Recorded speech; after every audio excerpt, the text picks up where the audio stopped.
ఇప్పుడు అమరావతి రెండో విడత భూసేకరణ ఇక లేనట్టే అన్నట్టు కూడా నిన్న పేపర్లో వచ్చిన పరిస్థితి.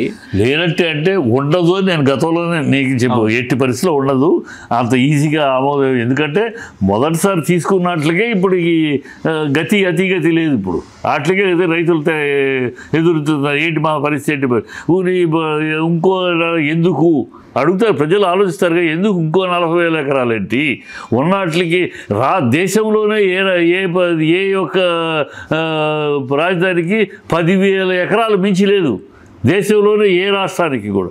నీకు 70,000 ఎకరాలు 30 తీసుకున్నా ఇంకా 40 ఎందుకు మీ రియల్ ఎస్టేట్ చేయడానికి. ప్లస్ విదేశీ కంపెనీలకి వాటికి ఇస్తాను వీళ్ళకి ఇస్తానంటే రావాలిగా, ఎవడు రాడు. ఎందుకు వస్తాడు? రాంచీ, ఇప్పుడు రాంచీ ఉంది, ఊరు నుంచి రాంచీకి వెళ్ళాలంటే మామూలు జనాలు వెళ్ళలేరు. ఓన్లీ పని ఉన్నాడు బర్త్డేస్కే వెళ్ళాలి అక్కడికి వెళ్ళి రావాలంటే. ఇది కూడా అట్లా చేయదలుచుకున్నారా? ప్రజలకు అందుబాటులో లేదు రాజధాని. కేవలం డబ్బు ఉన్న వాళ్ళకి, రియల్ ఎస్టేట్ చేసుకునే వాళ్ళకి, పెద్ద పెద్ద బడావాళ్ళు కూడా రారు.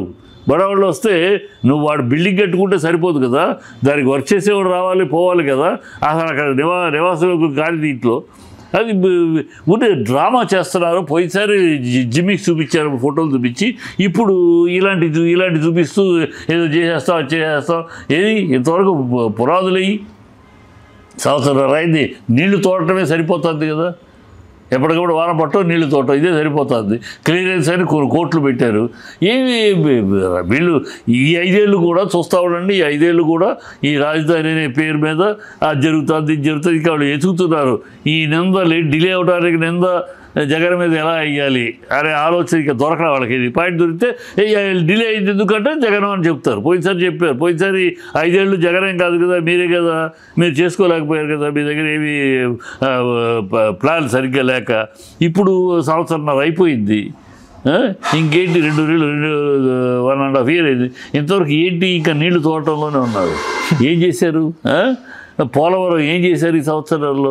ఇంకా అది డయాఫ్రామ్ పోయినాయి ఏంటి, దాన్ని ఎట్లా పోయిందని ఏమి ఊనే డ్రామాలు చేయటం అరిగేది. ప్రజలు ప్రజలు వీటి నుంచి డైవర్ట్ చేయడానికి వీళ్ళు పరిపాలిస్తున్నారు తప్పితే పవన్ కళ్యాణ్ లాంటి వాళ్ళు అడగాలి ఏమైంది ఏంటి. పవన్ కళ్యాణ్ జనసేన నాయకుడే ఒక అతను చెప్పాడు, ఇక్కడ కాదు, ఇక్కడ కడితే ఎప్పుడు చిన్నవాన వచ్చినా ప్రాబ్లం వస్తుంది, కొంచెం ఆ పై ఎత్తులు కట్టాలని అతను చెప్పాడు. అదే గతంలో నిపుణులు కూడా చెప్పింది. కానీ చంద్రబాబు మూర్ఖంగా ఇక్కడే, ఎందుకంటే తన రియల్ ఎస్టేట్ వ్యాపారం, తన పర్సనల్ వ్యాపారం, తన మనుషుల కోసం తప్పితే ప్రజల కోసం కాదు అతను కడుతుంది. రాజధాని కట్టేది ఎందుకు కడుతున్నాడు ఆయన? తన రియల్ ఎస్టేట్ కోసం, తన గ్రూప్, తన వందిమాగదులు రియల్ ఎస్టేట్ చేసుకోవటానికి, అది క్యాపిటల్ అనే పేరు మీద దాన్ని పంచుకోవటానికి. ఎవరికి సామాన్యుడికి అందుబాటు లేకుండా ఉండే రాజధాని కడతావా? అతను చేస్తున్న ప్రోగ్రాం చూస్తూ ఉంటే సామాన్యుడు అక్కడ బతకలేని, ఓన్లీ డబ్బు ఉన్నవాడు, వాళ్ళ ఫ్యాక్టరీలు, పెద్ద పెద్ద ఇండస్ట్రీసు, వాళ్ళకి స్థలాలు ఇవ్వటాలు, అది తద్వారా అది కాస్ట్లీ సిటీ. ఎప్పటికవుద్ది? 30 ఏళ్ళు పడుతుంది.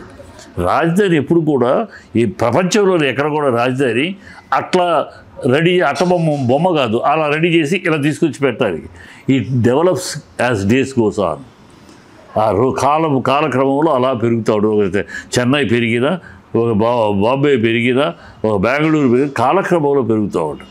కాలక్రమంలో అది అలా దాని అవసరాలను బట్టి ప్రజలు జనజీవనం రావటం, అక్కడ ఏర్పాటు పడటం, మధ్య తరగతి, మామూలు తరగతి, డబ్బు తరగతి అందరూ కలిసి అలా అడుగులు ముందుకేస్తూ పెరుగుద్ది.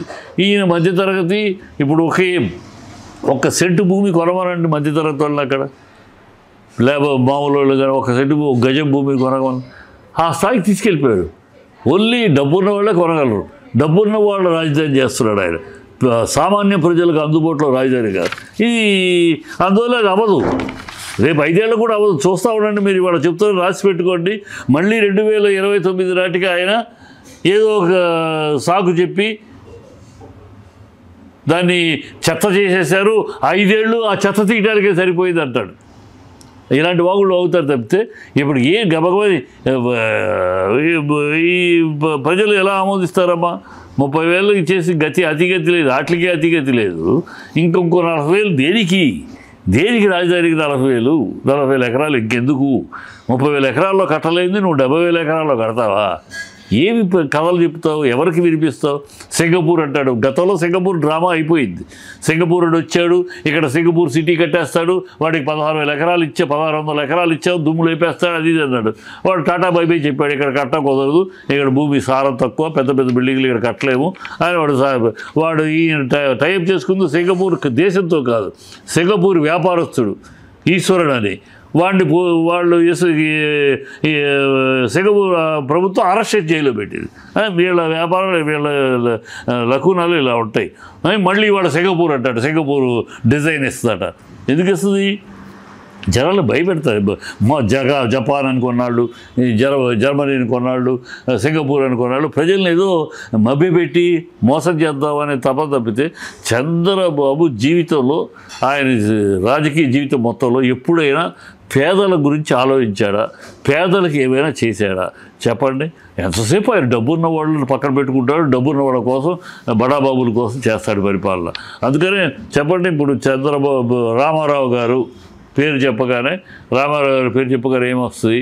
2 రూపాయల కిలో బియ్యం, ఆడవాళ్ళకి సమాన హక్కు ఫిక్స్డ్ ప్రజల్లో. రాజశేఖర రెడ్డి అనగానే ఏమొస్తుంది? ఆరోగ్యశ్రీ రీఎంబర్స్మెంటు ఈ గుర్తుంది. చంద్రబాబు పేరు చెప్పగానే ఒక్క పథకం చెప్పాడు. చంద్రబాబు 14 ఏళ్ళు సీఎం చేశాడు, ఇప్పుడు ఇంకో 2 ఏళ్ళు అయింది, 16 ఏళ్ళు. ఒక్క పథకం చంద్రబాబు వల్ల ప్రజలకు అందిన ఈ పథకం ఉందండి అని చెప్పండి. హలో, తెలుగు రాజ్యం ఛానల్ చూస్తున్నారా? సామాజిక రాజకీయ జీవన చిత్రణే తెలుగు రాజ్యం. అతిశయోక్తులు అసత్యాలు ఉండవు. రాజకీయ కోణం కాదు, ప్రజా కోణమే కొలబద్ద. తెలుగు రాజ్యం వీక్షణ మీ ఉత్తమ అభిరుచికి నిదర్శనం.